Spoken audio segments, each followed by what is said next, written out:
My dear friends and professionalists, I am Uday Singh, advocate speaking. ನೀವೆಲ್ಲರೂ ಸಹ ನನ್ನ channel ಅನ್ನು ನೋಡ್ತಾ ಇದ್ದೀರಿ ಅಂತ ನಾನು ಅಂದ್ಕೊಂಡಿದ್ದೀನಿ. ಶೇರ್ ಮಾಡಿ, ಲೈಕ್ ಮಾಡಿ, ಕಮೆಂಟ್ ಮಾಡಿ ಮತ್ತು ನನ್ನ ಚಾನೆಲ್ಗೆ ಇನ್ನೂ ಯಾರ್ಯಾರು ಸಬ್ಸ್ಕ್ರೈಬ್ ಆಗಿಲ್ಲ ದಯವಿಟ್ಟು ನೀವೆಲ್ಲರೂ ಸಬ್ಸ್ಕ್ರೈಬ್ ಆಗಬೇಕಂತ ಕೇಳ್ಕೊಳ್ತಾ ಇವತ್ತು ನಾನು ಇನ್ನೊಂದು ವಿಷಯವಂತ ಇಟ್ಕೊಂಡು ನಿಮ್ಮ ಮುಂದೆ ಬಂದಿದ್ದೀನಿ.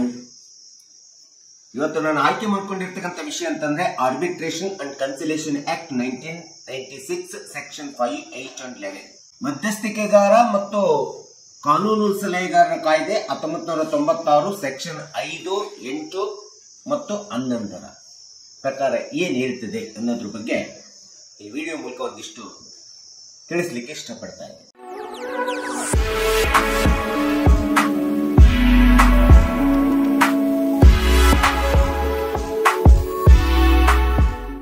ಆರ್ಬಿಟ್ರೇಷನ್ ಮತ್ತು ಕನ್ಸಿಲೇಷನ್ ಆಕ್ಟ್ 1996 1882 ಆರ್ಬಿಟ್ರೇಷನ್ ಕಾಯ್ದೆಗೆ ತಿದ್ದುಪಡಿ ತಂದು ಒಂದು ಅತ್ಯುತ್ತಮವಾದಂತ ಕಾನೂನು ಕಾಯ್ದೆಯಾಗಿ ಜಾರಿಗೊಂಡಿರ್ತಕ್ಕಂಥ ಒಂದು ಕಾಯ್ದೆ ಅಂತಂದ್ರೆ ಆರ್ಬಿಟ್ರೇಷನ್ ಆಕ್ಟ್ ಅಂತ ಹೇಳಿ ನಾವು ಹೇಳ್ತೀವಿ. ಆರ್ಬಿಟ್ರೇಷನ್ ಆಕ್ಟ್ ಅಂದ್ರೆ ಏನು ಎಂಬುದರ ಬಗ್ಗೆ ಬಹಳಷ್ಟು ಕಕ್ಷಿದಾರರಿಗೆ, ಸಾರ್ವಜನಿಕರಿಗೆ, ಸಾಮಾನ್ಯ ಜನರಿಗೆ ಈ ಕಾಯ್ದೆ ಬಗ್ಗೆ ಯಾವುದೇ ವಿಧವಾದಂತ ಹೆಚ್ಚಿನ ಮಾಹಿತಿ ಇಲ್ಲ. ಯಾಕಂದ್ರೆ ಈ ಒಂದು ಕಾಯ್ದೆ ಪ್ರಕಾರ ಯಾವುದೇ ಒಂದು ಇಬ್ಬರು ವ್ಯಕ್ತಿಗಳಲ್ಲಿ ಅಥವಾ ಗುಂಪು ವ್ಯಕ್ತಿಗಳಲ್ಲಿ ಅಥವಾ ಸಂಸ್ಥೆಗಳ ಮಧ್ಯದಲ್ಲಿ ಅಥವಾ ಕಂಪನಿಗಳ ಮಧ್ಯದೊಳಗಡೆ ಯಾವುದಾದ್ರೂ ಒಂದು ಅಗ್ರಿಮೆಂಟ್ ಅನ್ನ, ಒಡಂಬಡಿಕೆಯನ್ನ ಅಥವಾ ಕಾಂಟ್ರಾಕ್ಟ್ ಅನ್ನ, ಒಪ್ಪಂದವನ್ನ ಅಥವಾ ಯಾವುದೇ ಒಂದು ವ್ಯವಹಾರವನ್ನ ಮಾಡಿಕೊಂಡಂತ ಸಂದರ್ಭದೊಳಗಡೆ ಅಂತ ಒಂದು ಒಡಂಬಡಿಕೆ, ಒಪ್ಪಂದ, ವ್ಯವಹಾರವನ್ನು ಒಬ್ಬ ಅಥವಾ ಇಬ್ಬರಿಗಿಂತ ಹೆಚ್ಚು ಮಧ್ಯಸ್ಥಿಕೆಗಾರರ ಮೂಲಕ ಆರ್ಬಿಟ್ರೇಟರ್ ಅಂತ ಹೇಳ್ತೀವಿ, ಇವರುಗಳ ಮೂಲಕ ಪರಿಹರಿಸಿಕೊಳ್ಳುವಂಥದ್ದು, ಸಮಸ್ಯೆ ಉಂಟಾದಾಗ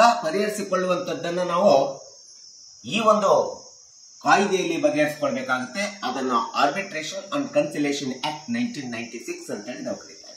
ಆರ್ಬಿಟ್ರೇಷನ್ ಆಕ್ಟ್ ಮೂಲಕ ನಾವು ಯಾವುದೇ ಒಂದು ಒಡಂಬಡಿಕೆ ಮಾಡಿಕೊಂಡಾಗ, ಒಪ್ಪಂದ ಮಾಡಿಕೊಂಡಾಗ, ಮಧ್ಯಸ್ಥಗಾರರ ಮೂಲಕ ಮಾಡಿಕೊಂಡಾಗ ಈ ಕಾಯ್ದೆಯ ಕ್ಲಾಸ್ ಅನ್ನು ಹಾಕಿ ಸೆಕ್ಷನ್ 5 ಇರ್ಬೋದು, 8 ಇರ್ಬೋದು, 11 ಅನ್ನು ಹಾಕಿ ಮಾಡಿಕೊಂಡಂತ ಸಂದರ್ಭದಲ್ಲಿ ಆ ಒಂದು ವ್ಯಾಜ್ಯ ಡಿಸ್ಪ್ಯೂಟ್ಸ್ ಅನ್ನ ಈ ಕಾಯ್ದೆ ಅಡಿಯಲ್ಲೇ ಬಗೆಹರಿಸಿಕೊಳ್ಬೇಕಾಗುತ್ತೆ. ಈ ಕಾಯ್ದೆಯ ನಿಯಮ ಆಗಿದೆ. ಈ ಕಾಯ್ದೆ ಅಡಿ ಒಳಗಡೆ ಬಗೆಹರಿಸಿಕೊಳ್ಳದೆ ನಾವು ನ್ಯಾಯಾಲಯದಲ್ಲಿ ದಾವೆಯನ್ನು ಹೂಡ್ಲಿಕ್ಕೆ ಬರೋದಿಲ್ಲ, ನ್ಯಾಯಾಲಯಕ್ಕೆ ಹೋಗ್ಲಿಕ್ಕೆ ಬರೋದಿಲ್ಲ. ಈ ಒಂದು ಆರ್ಬಿಟ್ರೇಷನ್ ಆಕ್ಟ್ ಒಳಗಡೆ ನಾವು ಯಾವುದೇ ಕಾಂಟ್ರಾಕ್ಟ್ ಅನ್ನು ಮಾಡಿಕೊಳ್ಳುವಂತ ಸಂದರ್ಭದಲ್ಲಿ ಒಬ್ಬರಾಗಿರ್ಬೋದು ಅಥವಾ ಇಬ್ಬರಾಗಿರ್ಬೋದು ಆರ್ಬಿಟ್ರೇಟರ್ ಅನ್ನ ನೇಮಕ ಮಾಡಿಕೊಳ್ಬಹುದು. ಇಂಥ ಒಂದು ಆರ್ಬಿಟ್ರೇಟರ್ ನೇಮಕ ಎಂಬತಕ್ಕಂಥದ್ದು ಕಂಪನೀಸ್ ಗಳ ಮಧ್ಯೆಯೂ ಸಹ ನೇಮಕ ಆಗ್ತಾರೆ. ಆರ್ಬಿಟ್ರೇಷನ್ ಸೆಕ್ಷನ್ 5 ಇರ್ಬೋದು, 8 ಇರ್ಬೋದು, 11 ಕ್ಲಾಸ್ ಗಳನ್ನ ಅಪ್ಲೈ ಮಾಡಿ ಯಾವುದೇ ಒಂದು ಅಗ್ರಿಮೆಂಟ್ ಮಾಡಿಕೊಳ್ಳಿ, ಕಾಂಟ್ರಾಕ್ಟ್ ಮಾಡ್ಕೊಳ್ಳಿ ಅಥವಾ ಯಾವುದೇ ಒಂದು ನಾವು ವ್ಯವಹಾರ ಮಾಡಿದಾಗ ಈ ಒಂದು ಆರ್ಬಿಟ್ರೇಟರ್ ಮೂಲಕ ಏನಾದ್ರೂ ಸಮಸ್ಯೆ ಉಂಟಾದ್ರೆ ಆ ಒಂದು ಡಿಸ್ಪ್ಯೂಟ್ಸ್ ಅನ್ನು ಬಗೆಹರಿಸಿಕೊಳ್ಳಿಕ್ಕೆ ತುಂಬಾ ಆಧುನಿಕತೆಯಲ್ಲಿ ಒಂದು ಹಳೆ ಸಂಪ್ರದಾಯದ ವ್ಯವಸ್ಥೆಯನ್ನ ಆಧುನಿಕತೆಯ ಕಾನೂನಿನ ವ್ಯವಸ್ಥೆ ಒಳಗಡೆ ಪರಿಹರಿಸಿಕೊಳ್ಳಿಕ್ಕೆ ಇರ್ತಕ್ಕಂಥ ಒಂದು ಶಾಸನ ಇದು ಅಂತೇಳಿ ನಾವು ಹೇಳ್ಬೇಕಾಗುತ್ತೆ. ಈಗ ಆರ್ಬಿಟ್ರೇಟರ್ ಅಂತೇಳಿ ನೇಮಕಗೊಂಡಂತ ವ್ಯಕ್ತಿಯು ಸಹ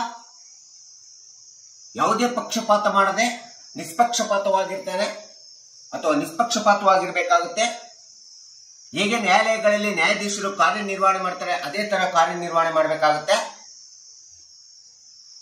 ಮತ್ತು ಇಂಥ ಒಂದು ಯಾವುದೇ ಡಿಸ್ಪ್ಯೂಟ್ಸ್ ಒಳಗಡೆ ಆರ್ಬಿಟ್ರೇಟರ್ ಕೊಡುವಂತ ತೀರ್ಪು, ನಿರ್ಣಯ, ನಿರ್ಧಾರವನ್ನ ನಾವು ಸಹಜವಾಗಿ ಅವಾರ್ಡ್ಸ್ ಅಂತೇಳಿ ನಾವು ಕರಿತೀವಿ. ಅವಾರ್ಡ್ ಅಂತೇಳಿ ಹೇಳ್ತಾರೆ. ಇಂಥ ಒಂದು ನಿರ್ಣಯ, ತೀರ್ಪು ಸಹ ಒಂದು ಕಾನೂನುಬದ್ಧವಾಗಿರ್ತದೆ. ನ್ಯಾಯಾಲಯದ ತೀರ್ಪಿನಷ್ಟೇ ಮೌಲ್ಯವನ್ನ ಆರ್ಬಿಟ್ರೇಟರ್ ಕೊಟ್ಟಿರ್ತಕ್ಕಂಥ ಅವಾರ್ಡ್ ಇರ್ತಕ್ಕಂಥದ್ದು ನಾವು ನೋಡ್ತೇವೆ. ಈ ಒಂದು ಆರ್ಬಿಟ್ರೇಷನ್ ಕಾಯ್ದೆ ಅಡಿ ಒಳಗಡೆ ಏನು ಆರ್ಬಿಟ್ರೇಟರ್ ತನ್ನ ನಿರ್ಣಯವನ್ನ, ತೀರ್ಮಾನವನ್ನ ಕೊಡ್ತಾನೆ. ಆ ಒಂದು ತೀರ್ಮಾನಕ್ಕೆ ಬೋತ್ ದ ಪಾರ್ಟೀಸ್, ಇಬ್ಬರು ಪಕ್ಷಕಾರರು, ವಾದಿ ಮತ್ತು ಪ್ರತಿವಾದಿ ಪಕ್ಷಕಾರರು, ಇಬ್ಬರು ಪಕ್ಷಕಾರರು ಆ ಒಂದು ತೀರ್ಮಾನಕ್ಕೆ ಬೈಂಡಿಂಗ್ ಆಗಿರಬೇಕಾಗುತ್ತೆ, ಡಿಸಿಷನ್ಗೆ ಬೈಂಡಿಂಗ್ ಆಗಿರಬೇಕಾಗುತ್ತೆ ಅಥವಾ ತಲೆಬಾಗುತ್ತಕ್ಕಂಥದ್ದು ಎಂದು ಕಾನೂನು ಹೇಳ್ತಕ್ಕಂಥದ್ದು ನಾವು ನೋಡ್ತಾ, ಅಥವಾ ಆರ್ಬಿಟ್ರೇಷನ್ ಆಕ್ಟ್, ಕನ್ಸಿಲೇಷನ್ ಆಕ್ಟ್ ಹೇಳ್ತಕ್ಕಂಥದ್ದು ನಾವು ನೋಡ್ತಾ ಇದ್ದೀವಿ. ಹಾಗಾದ್ರೆ what are the benefits of the arbitration act 1996 ಅಂತೇಳಿ ಬಂದ್ರೆ, ಈ ಒಂದು 1996 ಆರ್ಬಿಟ್ರೇಷನ್ ಮತ್ತು ಕನ್ಸಿಲೇಷನ್ ಆಕ್ಟ್ ನಿಂದ ಆಗುವಂತ ಉಪಯೋಗಕಾರಿ ಅಂಶಗಳು ಏನು, ಮೆರಿಟ್ಸ್ ಏನು ಅಂತೇಳಿ ಬಂದಾಗ ಈ ಕಾಯ್ದೆ ಮೂಲಕ ನಾವು ಯಾವುದೇ ವ್ಯಾಜ್ಯವನ್ನ ಪರಿಹರಿಸಿಕೊಂಡಂತ ಸಂದರ್ಭದೊಳಗಡೆ ಆರ್ಬಿಟ್ರೇಷನ್ ಆಕ್ಟ್, ಕನ್ಸಿಲೇಷನ್ ಆಕ್ಟ್ ಪ್ರಕಾರ ಸೆಕ್ಷನ್ 5, 8 to 11 ಅಪ್ಲೈ ಮಾಡಿ ನಾವು ಒಡಂಬಡಿಕೆ ಒಪ್ಪಂದ ಕಾಂಟ್ರಾಕ್ಟ್ ಅನ್ನು ಮಾಡಿಕೊಂಡು ಈ ಒಂದು ಮಧ್ಯಸ್ಥಿಗಾರರ ಮೂಲಕ ಬಗೆಹರಿಸಿಕೊಂಡಂತ ವ್ಯಾಜ್ಯ ನ್ಯಾಯಾಲಯಕ್ಕೆ ಹೋಗ್ಲಿಕ್ಕೆ ಅರ್ಹ ಇರುವುದಿಲ್ಲ. ಇನ್ನು ನ್ಯಾಯಾಲಯದೊಳಗಡೆ ದಾವೆಯನ್ನ, ಸಿವಿಲ್ ದಾವೆಯನ್ನ ಬಹಳಷ್ಟು ನ್ಯಾಯಾಲಯದೊಳಗಡೆ ಹೂಡ್ತೀವಿ. ನ್ಯಾಯಾಲಯದೊಳಗಡೆ ದಾವೆಯನ್ನು ಹೂಡಿದಂತ ಸಂದರ್ಭದೊಳಗಡೆ ನಮ್ಮ ಒಡಂಬಡಿಕೆ ಒಪ್ಪಂದಗಳು ಮಾಡಿಕೊಂಡು ಅವುಗಳನ್ನು ಉಲ್ಲಂಘನೆ ಆದ ಸಂದರ್ಭದಲ್ಲಿ ಆರ್ಬಿಟ್ರೇಷನ್ ಆಕ್ಟ್ ನ ಅಡಿಯಲ್ಲಿ ನಾವು ಮಾಡ್ಕೊಂಡಿಲ್ಲ ಅಂದ ಸಂದರ್ಭದಲ್ಲಿ ಸಹಜವಾಗಿ ಸಿವಿಲ್ ನ್ಯಾಯಾಲಯಗಳಿಗೆ ಹೋಗ್ತೀವಿ, ಕೋರ್ಟ್ಗಳಿಗೆ ಹೋಗ್ತೀವಿ. ಸಹಜವಾಗಿ ಸಿವಿಲ್ ನ್ಯಾಯಾಲಯಗಳಿಗೆ, ಕೋರ್ಟ್ಗಳಿಗೆ ಹೋದಂತ ಸಂದರ್ಭದಲ್ಲಿ ಅಲ್ಲಿ ನಮಗೆ ಹೆಚ್ಚಿನ ಸಮಯ ಹೋಗ್ತದೆ, ವಕೀಲರಿಗೆ ಹಣ ಹೋಗ್ತದೆ, ಕೋರ್ಟ್ ಫೀಸ್ ಹೋಗ್ತದೆ ಮತ್ತು ನಮ್ಮದೇ ಆದಂತ ಆರೋಗ್ಯವನ್ನು ಕಳ್ಕೊಳ್ತೀವಿ. ಆದರೆ ಆರ್ಬಿಟ್ರೇಷನ್ ಆಕ್ಟ್ ನಲ್ಲಿ ಅತಿ ಪ್ರಮುಖವಾದಂತ ಅಂಶ ಅಂತಂದ್ರೆ ಅತಿ ಕಡಿಮೆ ಆದಂತ ಖರ್ಚಿನಲ್ಲಿ, ಅತಿ ಕಡಿಮೆ ಸಮಯದಲ್ಲಿ ನಾವು ನಮ್ಮದೇ ಆದಂತ ವ್ಯಾಜ್ಯವನ್ನ, ಡಿಸ್ಪ್ಯೂಟ್ಸ್ ಅನ್ನ ಸರಳವಾಗಿ ಬಗೆಹರಿಸಿಕೊಳ್ಳಿಕ್ಕೆ ಒಂದು ಅತಿ ಪ್ರಮುಖವಾದಂತ ಅನುಕೂಲಕಾರಿಯಾದಂತ ಒಂದು ಶಾಸನ, ಅತ್ಯುತ್ತಮ ಶಾಸನ ಕಾನೂನು ಕಾಯ್ದೆ ಅಂದ್ರೆ ಆರ್ಬಿಟ್ರೇಷನ್ ಅಂಡ್ ಕನ್ಸಿಲೇಷನ್ ಆಕ್ಟ್ ಅಂತ ಹೇಳ್ಬೋದು. ಇದು ಒಂದು ಅತಿ ಪ್ರಮುಖವಾದಂತ ಉಪಯೋಗಕಾರಿ ಅಂಶ. ಈ ಕಾಯ್ದೆ ಪ್ರಕಾರ ಪಕ್ಷಕಾರರು ಒಬ್ಬ ಮಧ್ಯಸ್ಥಿಕಾರರಲ್ಲ, ಇಬ್ಬರು ಅಲ್ಲ, ಇನ್ನು ಆ ಇಬ್ಬರ ಜೊತೆಗೆ ಒಬ್ಬ ಅಂಪೇರ್ ಅಂತೇಳಿ ತಮ್ಮ ವ್ಯಾಜ್ಯಕ್ಕೆ ಅವಲೋಕನ ಮಾಡಲಿಕ್ಕೆ, ಅಂತಿಮವಾಗಿ ತೀರ್ಮಾನವನ್ನು ಕೊಡಲಿಕ್ಕೆ ನೇಮಿಸಿಕೊಳ್ಳುವಂತ ಮತ್ತು ಸರಳವಾದದಲ್ಲಿ ಅಥವಾ ಸರಳ ಪದ್ಧತಿ ಒಳಗಡೆ, ಸರಳ ಪ್ರಕ್ರಿಯೆಯಲ್ಲಿ ಯಾವುದೇ ವ್ಯಾಜ್ಯವನ್ನು ಬಗೆಹರಿಸಿಕೊಳ್ಳಿಕ್ಕೆ ತುಂಬಾ ಅನುಕೂಲಕಾರಿಯಾಗಿದೆ ಅಂತ ಹೇಳುವುದು ಆರ್ಬಿಟ್ರೇಷನ್ ಆಕ್ಟ್. ಈ ಒಂದು ಕಾಯ್ದೆ ಆಧುನಿಕತೆಯ ಕಾಯ್ದೆಯ ಪ್ರಕಾರ ಮಧ್ಯಸ್ಥಿಕೆಗಾರನನ್ನ, ಒಬ್ಬ ಅಥವಾ ಇಬ್ಬರು ಮಧ್ಯಸ್ಥಿಕೆಗಾರರನ್ನ, ವ್ಯಕ್ತಿಗತವಾದಂತ ಮಧ್ಯಸ್ಥಿಕೆಗಾರರನ್ನ ಸ್ಥಾಪನೆ ನೇಮಿಸಿಕೊಳ್ಳುವುದರ ಜೊತೆಗೆ ಇನ್ಸ್ಟಿಟ್ಯೂಷನಲ್ ಆರ್ಬಿಟ್ರೇಷನ್ ಕೂಡ ನೇಮಕ ಮಾಡ್ಕೋಬಹುದು. ಸಂಸ್ಥೆಗಳಿಂದ ಕೂಡಿರುವಂತ ಮಧ್ಯಸ್ಥಿಕೆಗಾರರನ್ನು ಕೂಡ ಸ್ಥಾಪನೆ ಮಾಡಿಕೊಳ್ಳುವಂತ, ನೇಮಿಸಿಕೊಳ್ಳುವಂತ ಒಂದು ಅನುಕೂಲಕಾರಿ ಈ ಒಂದು ಆರ್ಬಿಟ್ರೇಷನ್ ಅಂಡ್ ಕನ್ಸಿಲೇಷನ್ ಆಕ್ಟ್ ಮಾಡಿಕೊಟ್ಟಿದೆ ಇವತ್ತು ಸಾರ್ವಜನಿಕರಿಗೆ, ಪಕ್ಷಕಾರರಿಗೆ. ಉದಾಹರಣೆಗೆ ಬ್ಯಾಂಕಿಂಗ್ ಸಿಸ್ಟಮ್ ಇರಬಹುದು, ಕಂಪನೀಸ್ ಗಳ ಕಾಂಟ್ರಾಕ್ಟ್ ಅಥವಾ ಒಡಂಬಡಿಕೆ ಒಪ್ಪಂದ ಇರಬಹುದು, ಕೋಆಪರೇಟಿವ್ ಸೊಸೈಟೀಸ್ ಗಳಲ್ಲಿ ಇರ್ತಕ್ಕಂಥ ಒಪ್ಪಂದಗಳಿರ್ಬೋದು. ಅಲ್ಲೂ ಸಹ ಈ ಒಂದು ಇನ್ಸ್ಟಿಟ್ಯೂಷನಲ್ ಆರ್ಬಿಟ್ರೇಷನ್ ಅನ್ನ ನೇಮಕಾತಿ ಮಾಡ್ಕೊಳ್ತಕ್ಕಂಥದ್ದು ನಾವು ನೋಡ್ತೀವಿ. ನ್ಯಾಷನಲ್ ಚೇಂಬರ್ಸ್ ಆಫ್ ಕಾಮರ್ಸ್ ಇರ್ಬೋದು, ಇಂಟರ್ನ್ಯಾಷನಲ್ ಚೇಂಬರ್ಸ್ ಆಫ್ ಕಾಮರ್ಸ್ ಗಳಿರ್ಬೋದು. ಇವೆಲ್ಲವುಗಳು ಸಹ ಒಂದು ಅತ್ಯುತ್ತಮವಾದಂತ, ಉದಾರಿತವಾದಂತ ಇನ್ಸ್ಟಿಟ್ಯೂಷನಲ್ ಆರ್ಬಿಟ್ರೇಷನ್ ಆಗ್ತವೆ ಈ ಒಂದು 1996 ಆರ್ಬಿಟ್ರೇಷನ್ ಅಂಡ್ ಕನ್ಸಿಲೇಷನ್ ಆಕ್ಟ್ ಪ್ರಕಾರ. ಹೇಗೆ ನ್ಯಾಯಾಲಯದ ಮುಂದೆ, ನ್ಯಾಯಾಧೀಶರ ಮುಂದೆ ನಾವು ವಾದ ವಿವಾದವನ್ನ ವಕೀಲರು ಮಂಡನೆ ಮಾಡ್ತಾರೆ, ಸಾಕ್ಷಿಗಳನ್ನ ಕೊಡ್ತಾರೆ, ಎವಿಡೆನ್ಸ್ ಗಳನ್ನ ಮಾಡ್ತಾರೆ ಮತ್ತು ಹಿಯರಿಂಗ್ ಮತ್ತು ಆರ್ಗ್ಯುಮೆಂಟ್ಸ್ ಗಳನ್ನ ಮಾಡ್ತಾರೆ, ಅದೇ ರೀತಿ ಈ ಒಂದು ಆರ್ಬಿಟ್ರೇಷನ್ ಆಕ್ಟ್ ಪ್ರಕಾರ ಮಧ್ಯಸ್ಥಿಗಾರರ ಮುಂದೆ ಪಕ್ಷಕಾರರು, ವಾದಿ ಇರ್ಬೋದು, ಪ್ರತಿವಾದಿಗಳಿರ್ಬೋದು, ಪಕ್ಷಕಾರರು ಏನಿದೆ ಯಾವುದೇ ವ್ಯಾಜ್ಯ ಬಂದಾಗ ಆ ವ್ಯಾಜ್ಯಕ್ಕೆ ಸಂಬಂಧಪಟ್ಟಂತ ಸಾಕ್ಷಿ ದಾಖಲಾತಿಗಳನ್ನು ಕೊಡಬಹುದು, ಸಾಕ್ಷಿಗಳನ್ನು ಕೊಡಬಹುದು ಮತ್ತು ಹಿಯರಿಂಗ್ ಅನ್ನ ಮಾಡಬಹುದು ಮತ್ತು ಆರ್ಗ್ಯುಮೆಂಟ್ ಅನ್ನ ಮಂಡನೆ ಮಾಡತಕ್ಕಂಥದ್ದನ್ನ ನಾವು ನೋಡ್ತೇವೆ. ಈ ಒಂದು ನ್ಯಾಯಾಲಯದಲ್ಲಿ ನಡೆಯುವಂತ ರೀತಿಯಲ್ಲಿ ಪ್ರಕ್ರಿಯೆ ಈ ಒಂದು ಆಕ್ಟ್ ನಡಿಯಲ್ಲಿ ಯಾವುದೇ ವ್ಯಾಜ್ಯಗಳು ನಡೆಯತಕ್ಕಂಥದ್ದು ಒಂದು ಅತಿ ಪ್ರಮುಖವಾದಂತಹ ಅನುಕೂಲಕಾರಿ ಅಂಶ ಅಂತೇಳಿ ನಾವು ಹೇಳಬೇಕಾಗುತ್ತೆ. ನಾನು ಈಗಾಗಲೇ ಹೇಳಿರೋ ಪ್ರಕಾರ ಆರ್ಬಿಟ್ರೇಟರ್ ಏನು ನಿರ್ಣಯವನ್ನ, ಡಿಸ್ಪ್ಯೂಟ್ಸ್ ಬಗ್ಗೆ ನಿರ್ಧಾರವನ್ನು ತೆಗೆದುಕೊಳ್ತಾನೆ, ಆ ನಿರ್ಧಾರಗಳಿಗೆ ಬೋತ್ ದ ಪಾರ್ಟೀಸ್, ಎರಡೂ ತೆರನಾದ ಪಕ್ಷಕಾರರು they must have to binding the decisions of the arbitrator. ಮಧ್ಯಸ್ಥಿಕಾರರು ತೆಗೆದುಕೊಳ್ಳುವಂತ ತೀರ್ಪು, ನಿರ್ಣಯಕ್ಕೆ ಇಬ್ಬರು ಪಕ್ಷಕಾರರು ಬದ್ಧರಾಗಿರ್ಬೇಕಂತೇಳಿ ಈ ಕಾನೂನು ಕಾಯ್ದೆ ಹೇಳ್ತದೆ. ಒಮ್ಮೆ ಆರ್ಬಿಟ್ರೇಷನ್ ಆಕ್ಟ್ ಪ್ರಕಾರ ನಿರ್ಣಯ, ನಿರ್ಧಾರ, ತೀರ್ಪು ಹೊರ ಬರ್ತದೆ, ಅದನ್ನ ನಾವು ಅವಾರ್ಡ್ ಅಂತ ಹೇಳ್ತೀವಿ. ಒಮ್ಮೆ ಆರ್ಬಿಟ್ರೇಷನ್ ಆಕ್ಟ್ ನಲ್ಲಿ ಅವಾರ್ಡ್ ಆಯ್ತು ಅಂತಂದ್ರೆ ಅದರ ವಿರುದ್ಧವಾಗಿ ನ್ಯಾಯಾಲಯದಲ್ಲಿ ಮತ್ತೆ ದಾವೆ ಹೂಡಲು ಬರುವುದಿಲ್ಲ.